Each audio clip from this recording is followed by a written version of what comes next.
आता यामध्ये प्रेरणा, आशा, स्फूर्ती, कौतुक हे सगळे रस भरभरून भरलेले आहेत. तर हे कार्य करणं सुद्धा इतकं सोपं नाही हो. म्हणजे आम्हाला आपल्या सुप्त क्षमतांना जागृत करण्याचं कार्य हे पुस्तक करतं. तर त्याचे जे लेखक MBA पूर्ण केल्यावर त्यांनी स्वतःचा व्यवसाय अनेक वर्ष केला आणि नंतर Naralkar institute of career development and research या संस्थेत संचालक म्हणून काम केले.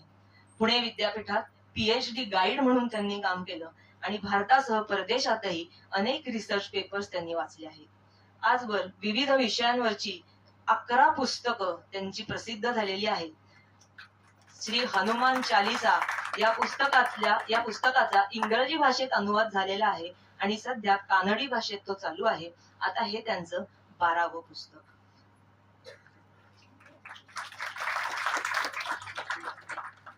आता एवढ्या सगळ्या उत्तुंग व्यक्तिमत्वांचा परिचय करून झाल्यावर आणि सर्व श्रोतृवृंद, आजचा दिवस आमच्या लेखन आणि संपादक यांच्यातर्फे विशेष महत्वाचा आहे.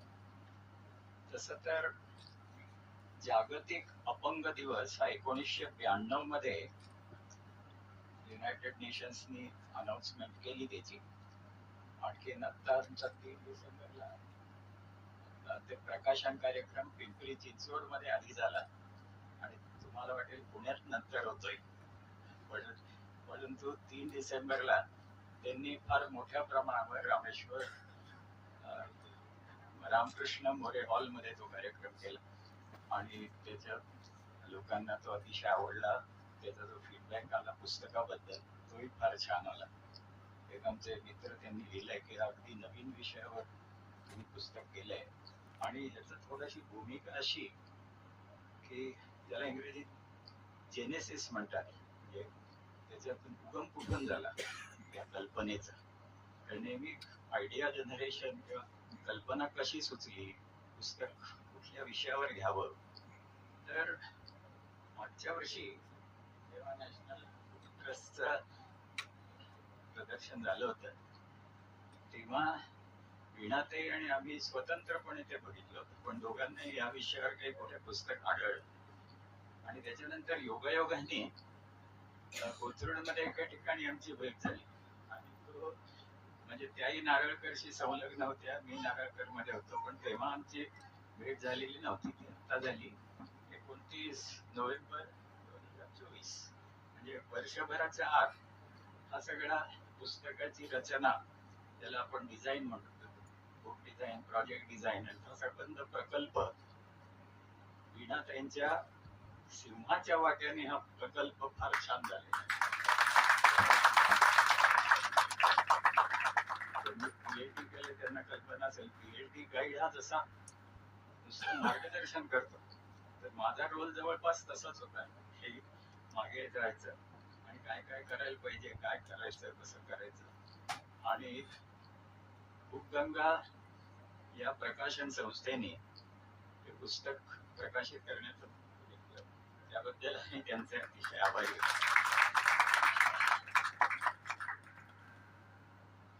त्यानंतर हा जो 2 प्रकार त्याच्यात आम्ही जेव्हा चर्चा केली, 2 किंवा 3 म्हणता येतील. एक तर जे जन्मतः अपंग असतात, 92 मध्ये तो अपंग हा शब्द आला, पण जेव्हा 2014 मध्ये नवीन सरकार भारतात आलं आणि तेव्हा त्यांनी हा दिव्यांग हा शब्द प्रचलित केला आणि म्हणून आता सगळीकडे दिव्यांग दिवस आणि असा शब्द आलेला. तर आम्ही जेव्हा हा विषय घेतला तर आमच्या डोळ्यासमोर 3 प्रकारचे मंडळी आली. एक ती जन्मतःच दिव्यांग, मूकबधीर, अंध किंवा इतर काही. दुसरे जे अपघातामुळे झाले, कारचा अपघात झाला आणि हात निकामी झाला, अशा केसेस आम्ही पाहायला लागलो. नंतर सैनिक, आपल्या सैन्य क्षेत्रातील आर्मी नेव्ही एअरफोर्स मध्ये सुद्धा लढाईमध्ये चालू असताना त्यांना गोळी लागली, हात निकामी झाला, पाय निकामी झाला. तर अशा 2 केस स्टडी सुद्धा आम्ही घेतलेले. तर अशा 21 आणि नंतर आणखीन 4 आणि अशा 25 केस स्टडी आणि त्या अनुषंगाने काम करणाऱ्या संस्था, असं हे स्वरूप आहे. तर परत एकदा गंगा आणि आमचे सर्व ज्यांनी आम्हाला मदत केली त्या सर्वांचे आभार मानतो आधीच, आणि माझं स्थान घेणार. नमस्कार. वर्षभरातला जीवन प्रवास आठवतो आहे आणि मी त्यांना खूप त्रास दिला. मी त्यांना सारखे फोन आणि सारख्या भेटी आणि सारखं अर्थातच त्यांची आणि माझी सगळी वेळ सांभाळून जेव्हा आपण शक्य झालं, कारण हे ऍट वन गो होत नाही, एक वन सिटिंग मध्ये होत नाही. कारण त्या माणसाला तेवढा कम्फर्ट यायला पाहिजे की आपण समोरच्याला काय सांगतो आहे मग ते बरोबर आहे का, ते पब्लिश होणार आहे. मग कधी कधी ते म्हणतात मला वाचून दाखवा, मग आता हे नको, अरे हे सांगायचंच राहिलं, मग हे पहिलं करा, मग याचं नाव राहिलं ते टाका, किंवा याचं नाव नको त्याच्यापेक्षा यांनी जास्त मदत केली आहे, किंवा असं काहीतरी होत असतं. त्यामुळे ह्या सगळ्या ह्याच्यामध्ये फायनल येईपर्यंत सरांनी बघायला सांगितलं की मार्गदर्शकाचा रोल हा खूप इम्पॉर्टंट असतो. त्यामुळे सारखं आमची याच्यावर डिस्कशन चालू होती. आणि आज हे सगळं सांगताना खूप आनंद होतोय की हळूहळू त्याच्यावर काम झाल्यानंतर त्यांच्याबद्दल ह्या कथा आहेत, त्यांना तर त्या आवडल्याच. त्यांनी पण काही त्यांच्या हितचिंतकांना किंवा फॅमिली मेंबर्सना दाखवल्या, त्यांना पण त्या आवडल्या. उद्गंगाला पण त्यांचे जे वाचक असतात त्यांच्या पण पसंतीला उतरल्या. आणि आज आपण सरांनी सांगितल्याप्रमाणे पीसीएमसी मध्ये 3 तारखेला जो जागतिक दिव्यांग दिन झाला त्या दिवशी तर त्यांनी खूप याचं कौतुक केलं. त्या ठिकाणी मला आनंद वाटेल की परेश गांधी सर जे सीईओ आहेत दिव्यांग भवन फाउंडेशनचे, त्यांनी आणि त्यांच्या पूर्ण टीमने याच्यात खूप मदत केली. पूर्ण भारतामध्ये एकच असं हे सेंटर आहे पिंपरी चिंचवड महानगरपालिकेतलं की जिथे सर्व 21 प्रकारच्या व्यंगाच्यासाठी पूर्ण सगळ्या सोयी ऑल अंडर वन रूफ सगळ्या थेरपीज उपलब्ध आहेत. आणि याचा रिप्लिका याचं मॉडेल आता वेगवेगळ्या ठिकाणी होणार आहे. त्यामुळे वेगवेगळ्या ठिकाणचे government officer professor Kalkar, professor Bhave, सुप्रियाताई, डॉक्टर वीणा, डॉक्टर पांडे, इथे उपस्थित असलेले सर्व भावे सरांचे आणि वीणाचे सर्व हितचिंतक, त्याचबरोबर या पुस्तकामध्ये ज्यांच्यावर प्रकरणं लिहिली गेली असे हिरोज आणि शीरोज, तर या सगळ्यांना प्रथमतः मी विनम्र अभिवादन करतो. मला जे काही बोलायचं होतं ते सगळं आधी बोलून झालेलं आहे. त्याच्यामुळे मी तुमचा जास्त वेळ घेणार नाही, परंतु एका गोष्टीचा उल्लेख करणं आवश्यक आहे की मी या कार्यक्रमाला का आलो. तर खरं म्हणजे वीणाने हे पुस्तक लिहिल्यानंतर मला विनंती केली की मी प्रस्तावना लिहावी, आणि मग प्रस्तावना लिहिली. आणि म्हणून मग त्यांनी मला सांगितलं की तुम्ही कार्यक्रमाला सुद्धा या. तर मी विनोद निर्मिती करत नाहीये, पण मजा अशी आहे की आज या कार्यक्रमाला आल्यानंतर मला मध्येच त्यांचा एक व्हॉट्सअपवर मेसेज आला की इंग्रजी पुस्तकाचं पण भाषांतर त्या दिवशी इंग्रजी भाषांतर पण प्रकाशित होणार. मला अशी चिंता पडली की प्रस्तावना लिहित असताना मी पहिल्या 2 ओळी लिहिल्या होत्या बोरकरांच्या की म्हणजे देखणी ती पावले ती ध्यासपंथे चालती, वाळवंटातून सुद्धा स्वस्ती पद्मे रेखिती. याचं इंग्रजीमध्ये भाषांतर काय झालं असेल असं मला आज धातू होती. आपली वाक्य जाऊ दे, पण बोरकरांच्या कवितेचं काय झालं असेल. तर बघतो तर हायसं वाटलं आता पुस्तक हातात घेतलं की ती कविता मराठीमध्ये देवनागरी लिपीमध्ये तशीच्या तशी ठेवलेली आहे. मला पुलंची आठवण झाली. मुलांनी असं एका ठिकाणी म्हटलं होतं की आमच्या हिच्या हातच्या थालीपीठाची सर दुसऱ्या कशाला नाही, त्याचं इंग्रजीत भाषांतर करा. तसं काहीतरी इथे होईल म्हटलं. पण दुसरी एक महत्वाची गोष्ट म्हणजे जवळजवळ गेली 40 वर्ष मी निरनिराळ्या ठिकाणी व्याख्यानं दिली, पण आजचा योग अतिशय विलक्षण आहे. त्याचं कारण म्हणजे सहव्याख्यान हे माझ्या आयुष्यात पहिल्यांदा घडलं. मोठा बहुमान आहे की एक आपली भगिनी आपण बोलत असताना ते समजून उमजून त्या दुसऱ्या भाषेमध्ये त्याचं तत्काल म्हणजे आमच्या भाषेत सांगायचं तर रिअल टाइम ट्रान्सलेशन चालू आहे.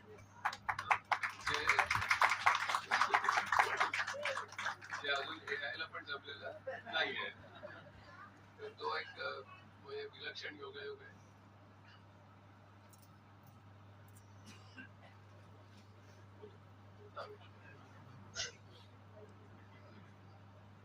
तर तो एक विलक्षण योगायोग आहे. तिसरी गोष्ट मी अशी सांगेन की या परिसरामध्ये 1979 ते 87 या काळामध्ये मी शिकवत असे प्रोफेसर कॉलेजमध्ये. तर इथे आल्यानंतर मला त्याची आठवण झाली की मी मुलांना गृहपाठ देत असे. तसं आता मी तुम्हाला गृहपाठ देतो की मी लिहिलेली प्रस्तावना तुम्ही जरूर वाचावी. कारण प्रस्तावनेबद्दल इंग्लिश मध्ये फार सुंदर वचन आहे की इट इज प्लेस्ड फर्स्ट. म्हणजे ती प्रथम पुस्तकाच्या पहिल्यांदा छापलेली असते, रिटन लास्ट. कारण पुस्तक तयार झाल्याशिवाय ती लिहिता येत नाही. And red list. त्याच्यामुळे प्रस्तावाला लेखकाला फार आग्रह करावा लागतो वाचकांना की तुम्ही प्लीज वाचा बरं का ती नक्की. कारण जनरली वाचकाचा हेतू असतो की त्या मुख्य जो आशय आहे त्याच्याकडे धावत पळत जावं. पण मी त्याचा आग्रह अशासाठी धरतोय की आजचे जे दोन लेखक आहेत त्यांच्या प्रयत्नांचं परिशीलन करण्याचा मी माझ्या परीने त्यात प्रयत्न केलेला आहे. या पुस्तकामध्ये ज्या ज्या लोकांच्या सत्यकथा लिहिल्या गेल्या त्याचं वैशिष्ट्य हे आहे की जे दोन लेखक आहेत आणि नक्की सिंह कोण आणि खार कोण ते आपल्याला माहिती नाही. कोणी म्हणाले सिंहाचा वाटा, कोणी म्हणाले खारीचा वाटा, पण दोघांचं मिळून ते उत्तम असं क्रिएशन आहे. तर ते करत असताना त्यांना म्हणजे मला जे जाणवलं ते म्हणजे आत्मानुभूतीने लिहिणं म्हणजे एम्पथीने लिहिणं ही खूप मोठी अवघड गोष्ट असते. म्हणजे तुकोबांचा एक अभंग आहे की जळातील मासा झोप घेई कैसा, जावे त्याच्या मुषा तेव्हा कळे. तसं वीणाने ऍक्च्युअली त्यांच्या सारखं त्या झालेल्या आहेत. इतकं तादात्म्य पाहूनच मग ते पुस्तक आकाराला आलेलं आहे की म्हणजे मला तर असं वाटतं की सरिताताईंचं चॅप्टर लिहिताना वीणाने कदाचित पायाने टूथब्रश वापरून बघितलाय की काय पर्यंत असं ते प्रकरण वाचताना वाटलं.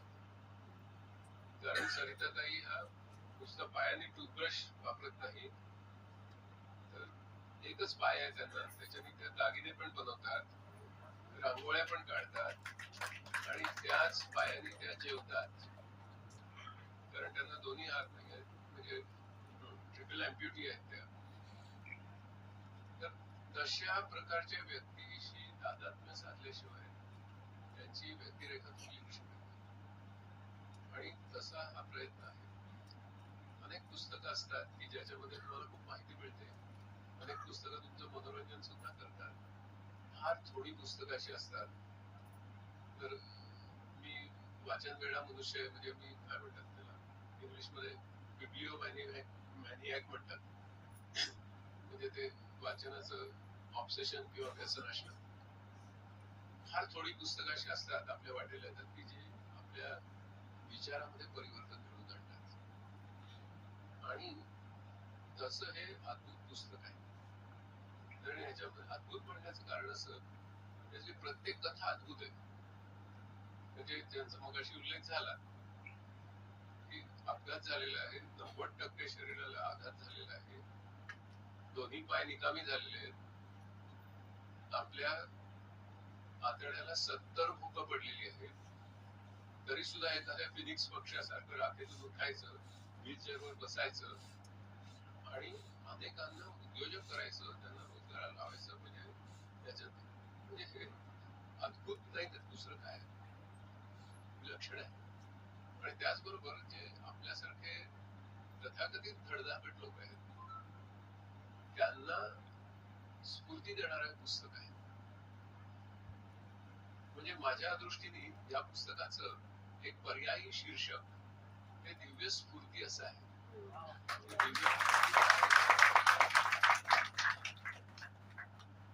आणि त्याच्यामधलं वैशिष्ट्य असं आहे की इन्क्लुजनचा जो उल्लेख झाला, तर ह्याच्यातलं इन्क्लुजन म्हणजे नक्की काय, याच्यातलं सर्वसमावेशन म्हणजे नक्की काय आहे. तर याच्यातलं सर्वसमावेशन ही या लोकांना समाजाने त्यांच्यावर केलेले उपकार नसून त्यांच्या कर्तृत्वाला, त्यांच्या जिद्दीला, त्यांच्या ध्येयाला ही आपण दिलेली पावती आहे. कारण तो त्यांनी जवळजवळ त्यांच्या स्वतःच्या प्रयत्नातून त्यांनी निर्माण केलेला तो त्यांचा हक्क आहे, तो उपकार नव्हे. ही स्पष्टता या पुस्तकातून, ही सैद्धांतिक स्पष्टता या पुस्तकातून आपल्याला मिळते. मला हे पुस्तक वाचताना हे लक्षात आलं की काय शिकायचं, तर आपल्याकडे काय नाही किंवा आपल्याकडचं काय हिरावून घेतलं गेलं आहे, मग ते अपघाताने असो किंवा जन्मतः असो, यापेक्षा व्यक्तीचं श्रेष्ठत्व कशाने सिद्ध होतं, तर जे काही आपल्याकडे शिल्लक राहिले त्याचं आपण काय करतो आणि त्याच्यातून आपण इतरांना आनंदी करतो का, इतरांची सेवा करतो का, ह्याच्यातून त्या व्यक्तीचं श्रेष्ठत्व साध्य होतं. नमस्कार. खर तर इतका सुंदर प्रकाशन सोहळा आज संपन्न होतोय. त्यात भावे सरांनी सांगितल्यानुसार सगळ्यात पहिले आपण असं जाहीर करूया की मराठी आणि इंग्रजी अशा दोन्ही आवृत्तींचं आज प्रकाशन झालेलं आहे.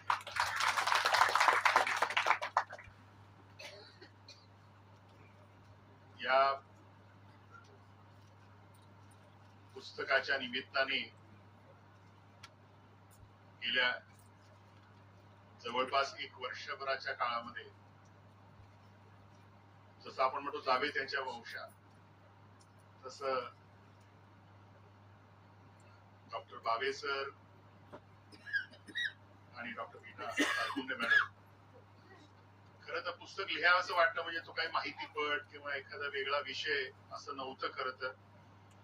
पण गेल्या वर्षभरात त्यांना आलेला अनुभव आणि त्याची झालेल्या अनुभूतीतलं रूपांतर आणि या ज्याला आम्ही मराठीमध्ये किंवा इंग्लिश मध्ये म्हणतो की जॉब शॅडोइंग केलं पाहिजे आपल्याला. म्हणजे कळतं एखादं आपल्याला काम करायचं असेल, समजा मला एखाद्या समजा HR मॅनेजर मला बनायचं असेल तर की पूर्ण दिवस त्या माणसाबरोबर आपण काढला तर आपल्याला कळतं की ते बाहेरून दिसतं तेवढं सोपं नसतं. सेल्स मॅनेजर मला बनायचं असेल तर सकाळपासून जर रात्री 8-9 पर्यंत त्या व्यक्तीबरोबर तुम्ही फिरला तर तुम्हाला कळतं की जेवढं आपल्याला पोझिशन दिसते तेवढं ते सोपं नसतं. माझ्या अंदाजे मीनाताईंनी आणि भावे सरांनी त्या सगळ्या व्यक्तिमत्वांचा मागोवा घेण्याला त्यांच्या सोबत काही काळ घालवल्यामुळे तुम्ही पाहिलं असेल की या पुस्तकातल्या प्रत्येक व्यक्तीचं नाव, त्यांच्या आजूबाजूचे असणारे सर्व सहकारी, यांचा सगळा अनुभव, म्हणजे खरं म्हणजे 25 लोकांच्या बरोबर ती इकोसिस्टीम जी आहे, सगळ्यात घरातला लोकांचा रोल मला वाटतं की खूप महत्वाचा आहे. कारण कोणाच्याही घरात आपल्याला असं अपेक्षित नसतं की अशा स्वरूपाचा प्रसंग कुठला घडेल. एखाद्या वेळी जन्मापासून असेल, ऍक्सिडेंटमुळे असेल किंवा इतर काही कारणांमुळे असेल, अशा तऱ्हेचं घरात एक व्यक्ती असली की त्याच्या भोवती आणखी वेगळ्या घर बांधलं जातं. आई असेल, घरातले इतर लोक असतील, की शेवटी तुम्हाला ते व्यक्तिमत्व आपल्या घरामध्ये, घराच्या आपल्या इकोसिस्टीम मध्ये ऍडजस्ट करायला लागतं. त्याच्या अनुषंगाने काही तुम्हाला त्याच्या अनुषंगाने बदल करायला लागतात आणि तो त्याची जिद्द, स्वतःची डेव्हलपमेंट होऊन तो पूर्ण त्या अर्थाने स्वावलंबी होईपर्यंत त्या सगळ्याला सपोर्ट सिस्टीम तुम्हाला देणं खूप आवश्यक असतं. आणि यासाठी की जे घरातले लोक आहेत, नंतर संस्था आहेत, त्यानंतर त्यातली 9 संस्था आणि माणसांचे सुद्धा अनुभव आणि त्या गोष्टी दिलेल्या आहेत.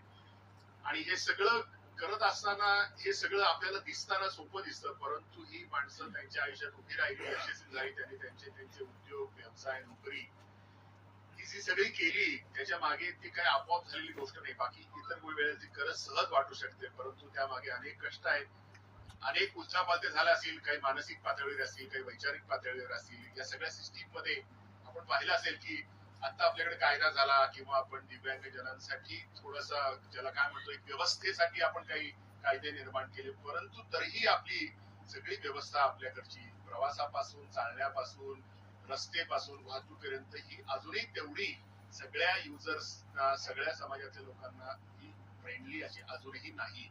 सगळ्या प्रकारे ते टॉयलेट पासून तुम्ही घेतलं ते जिन्यापासून, लिफ्ट पासून आपल्याकडे कायदे आहेत, परंतु कसे की आपली मानसिकता अजूनही त्यामध्ये बदल होण्याची आवश्यकता आहे. कारण जरी कायद्याच्या स्वरूपाने या गोष्टी आल्या असल्या, आपण 3 डिसेंबरला जागतिक दिव्यांग दिन साजरा केला की ज्यामध्ये त्यानिमित्ताने आपला या सगळ्या प्रश्न की हा सगळ्या विषयाशी आपला संपर्क येईल आणि त्यांच्यासाठी माणूस म्हणून आपण काय केलं पाहिजे किंवा ते त्यांचं आयुष्य कसं जगतात त्यातनं आपल्याला काही प्रेरणा घेता येईल, या गोष्टी सुद्धा आपल्याला निश्चितपणे QMTI आमच्या विद्यापीठाच्या मागेच असल्यामुळे अनेक आम्ही ट्रेनिंग प्रोग्राम गेले 5-6 वर्ष तिथल्या सैनिकांनी एंटरप्रेन्योरशिप किंवा आपल्या गावी जाऊन काहीतरी उद्योग व्यवसाय करावा, कारण त्यांना आता कोणी नोकरी देणार नाही, कारण 40 क्रॉस केलेले आहे. तर आपण तोही प्रयत्न आमच्या सावित्रीबाई फुले पुणे विद्यापीठात करतोय की त्यांना असे काही स्किल शिकवता येतील की जेणेकरून ते त्यांच्या गावी जाऊन त्यांच्या नेटिव्ह प्लेसला जाऊन काहीतरी उद्योग करू शकतील, जेणेकरून त्यांना त्यांचा आत्मसन्मान शेवटी सैनिक म्हणून सुद्धा त्यांना तो जपायचा आणि त्यांच्या चरितार्थाची सुद्धा काळजी घेतली जाईल. माझ्या अंदाजे हे सगळ्यात खूप महत्वाचं आहे. सर्व समाजपेक्षा असे आपण सगळे अनेक शब्द वापरतो, इन्क्लुझिव्हनेस, परंतु हे शब्द काय असतात प्रत्यक्षात? माझ्या अंदाजे 1 वर्षाच्या काळात वीणाताईंना आणि त्यांचे सर्व टीमला ही सगळी अनुभव आला असेल की अजूनही आपल्या समाजामध्ये या प्रकारची मानसिकता, या प्रकारचे विचार आणि ते विचाराचं कृतीत रूपांतरण अजून पूर्ण प्रमाणात झालं नाही. निश्चितपणे हे पुस्तक आपल्याला तरी आपल्या स्वतःसाठी आय ओपनिंग ठरेल, मराठीतलं किंवा इंग्लिश मधून आलेलं पुस्तक आहे की या जाणीवा आपल्या माणूस म्हणून अजूनही पुरेशा विकसित झालेल्या नाहीये असं आपण निश्चितपणे म्हणू शकतो. कारण हा काही एक दिवशी आपल्याला त्या दिव्यांगांप्रती सहानुभूती व्यक्त करायचा दिवस नाही, परंतु त्या जाणीवा आपल्याला 365 दिवस आणि आपण ज्या ज्या वातावरणात जातो किंवा जे जे स्ट्रक्चर आणि इन्फ्रास्ट्रक्चर या पुढच्या काळात आपण ज्या ज्या ठिकाणी असाल तिथं सगळ्यांसाठी समावेशता कशी निर्माण केली जाईल. आज उच्च शिक्षणामध्ये आपल्याकडे जरी राखीव जागा असल्या तरी त्या तऱ्हेची मानसिकता, कारण थोडासा शिकण्याचा स्पीड असतो, लर्निंग स्पीड असतो, ऍब्सॉर्ब करायचा स्पीड असतो, परीक्षेचा स्पीड असतो, त्याच्यामध्ये एका तासाला 20 मिनिटं जायचं असे कागदावर जरी असलं तरी प्रत्यक्षात ते फक्त तांत्रिक दृष्ट्या पाळलं जातं. माझ्या आलं त्यासाठी थोड्याशा आपल्या भावना सुद्धा चांगल्या विकसित होण्यासाठी निश्चितपणे या पुस्तकाचा उपयोग होईल. आणि मला निश्चितपणे छान वाटतं की तेजल पटवारी असतील किंवा माधुरी गडकरी मॅडम असतील, जे आता हा सगळा विषय आपल्यापर्यंत पोहोचवल्यात. कारण टीव्ही मध्ये कधीतरी आपण बातम्यांमध्ये बघतो की अशा तऱ्हेचा संवाद आपल्याला पोहोचवला जातो, आपण हे लक्षातच देत नाही आपल्याला माणूस म्हणून की या संवादापेक्षा आणखी वेगळ्या संवादाची सुद्धा आपल्या समाजामधल्या काही आपल्या बांधवांना निश्चितपणे उपयोग असेल. प्रत्येकाच्या जीवनामध्ये कधीतरी अशी नकारात्मकता आलेली असेल की ज्यावेळी एखादा प्रसंग घडला असेल किंवा एखाद्या घरात असं मूल जन्माला आलेलं असेल, परंतु त्या कुटुंबाने असेल किंवा त्या घरातल्या इतर व्यक्तींनी आपण म्हणतो की नकारात्मकतेमध्ये असेल त्यातून खचून न जाता किंवा त्यातून निगेटिव्हिटी न जाता त्यातून जिद्द म्हणून उभारी घेऊन तो सकारात्मकतेकडे केलेला प्रवास, आणि त्यातून आपण पाहिलं असेल की आपण आपल्याकडं नोकरी असेल, जॉब असेल, व्यवसाय असेल, आपण नॉर्मली प्राधान्य कोणाला देतो हे आपण सगळ्यांनी तपासून पाहिलं पाहिजे. तर यांना स्वतःला प्राधान्य नसताना सुद्धा त्यांनी त्यांच्या पायावर उभं राहून आपापल्या क्षेत्रामध्ये कार्य केलं खरं म्हणजे, आणि आपापल्या क्षेत्रामध्ये उभं राहून सक्षमपणे कार्य करून परत ते आणखी अशा तऱ्हेच्या लोकांसाठी सुद्धा काही व्यवस्था निर्माण करायचा प्रयत्न करतात. माझ्यामध्ये आपल्या सामाजिक जबाबदारीचा एक खूप महत्वाचा भाग आहे की आपण अशा सगळ्यांसाठी एक व्यवस्था जी निर्माण केली आहे किंवा केली जात आहे त्यामध्ये आपण सुद्धा सकारात्मकरित्या सहभाग घेतला पाहिजे. या सगळ्यांची या जिद्दीला, कर्तृत्वाला निश्चितपणे सलाम आहे. परंतु या सगळ्या पुस्तकाच्या माध्यमातून आपल्यापर्यंत पोहोचवल्या आणि त्या तांत्रिक पोहोचवल्या नाही. म्हणजे सावंत सरांनी सांगितलं की नुसत्या टेक्निकली त्याचा बाबा जन्म इथे झाला, असा प्रॉब्लेम झाला, त्याने असं सोल्युशन काढलं असं न सांगता थोडस आपण म्हणतो की त्या रोल प्लेइंग मध्ये गेल्या होत्या. तारपंडे मॅडम बोलताना असं वाटलं की त्या सगळ्यांची तोंडपाठ असते, त्या पुस्तकात दिले ते वेगळी गोष्ट आहे, पण जवळपास त्यांना ते टेक्स्ट पाठच होतं. कारण त्या प्रत्येकाच्या आयुष्यामध्ये पुरेसं त्यांच्या आयुष्यातले प्रश्न त्यांच्या जाणीवांपर्यंत पोहोचून मग ते त्या पुस्तकांमध्ये शब्दरूपाने व्यक्त झालेले. निश्चितपणे त्या निमित्ताने आपण नेहमीच म्हणतो की माणसाने माणसाशी माणसापण वागणे, परंतु हे फक्त कवितेत न राहता व्यवहारात येण्याची आवश्यकता, या जाणीवा निश्चितपणे प्रत्येक पुस्तकाच्या वाचकाला निश्चितपणे येतील. आणि त्यामुळे माझे सगळ्यांना आवाहन आहे की आपण तर वाचाच, परंतु समाजातल्या सगळ्या लोकांपर्यंत जर आपण या पुस्तकाला आपल्या वाढदिवसाला किंवा इतर कार्याच्या निमित्ताने पोहोचवण्याचा प्रयत्न केला तर निश्चितपणे सगळ्यांच्या माणुसकीच्या भावना आणि समाजातल्या सामाजिक जाणीवा अति चांगल्या तऱ्हेने विकसित व्हायला निश्चितपणे मदत होईल. प्रकाशन ज्यांनी केलं त्यांचे मी अभिनंदन करतो, कारण शेवटी प्रकाशकाचा पहिला भूमिका व्यावसायिक असते, परंतु सामाजिक जाणीवेच्या भावनेचे काही विषय समाजापर्यंत निश्चितपणे पोहोचवण्याचा प्रयत्न करणे हे सुद्धा महत्वाचं आहे. त्यामुळे गंगानी निश्चितपणे एक चांगलं टाकलेलं पाऊल आहे की ज्यांनी असे विषय चांगल्या तऱ्हेने लोकांपर्यंत येतील. त्यातले कायदे आहेत, नियम आहेत, संस्था आहे, हे न येतात, तांत्रिक दृष्ट्या गोष्टी न येतात, त्यातल्या भावनिक गोष्टींचा चांगला उलगडा समाजापर्यंत या निमित्ताने पोहोचेल. त्यामुळे मी मनापासून या पुस्तकाला मनापासून शुभेच्छा देतो आणि एका सुंदर नृत्य कार्यक्रमाचा आपण भाग झालो त्याबद्दल आनंद व्यक्त करतो आणि सांगतो धन्यवाद. त्याच्यामध्ये आपण भेटतोय.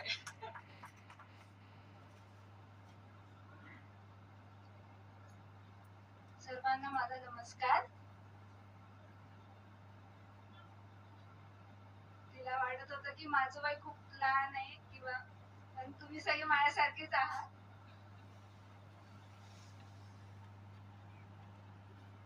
ही वेगळी कन्सेप्ट होती की दिव्यांगांसाठीचं त्यांच्या अनुभवाची प्रचिती देणारं हे वेगळं पुस्तक आहे. आता मी जे पुस्तक बघितलं, स्वतःला त्याच्यामध्ये बघितलं, मला खूप वेगळं फील झालं.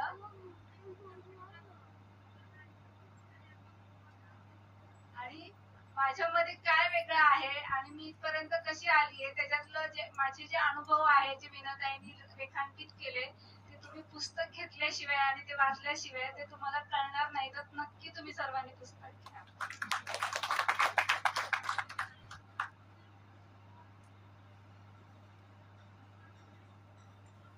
सर्वच अपंग हे सारखेच आहेत, इन्क्लुझिव्ह आहेत. स्वतःला त्यांनी नेहमी स्वतःबद्दल रिस्पेक्ट द्या आणि स्वतःला प्राऊड फील करा. आणि आपण सर्व एकसारखेच आहोत हे समजून स्वतःची न घालता आपण आहोतच हे समजलंच पाहिजे.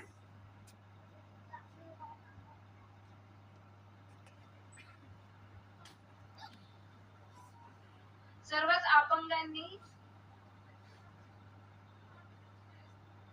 अपंगांनी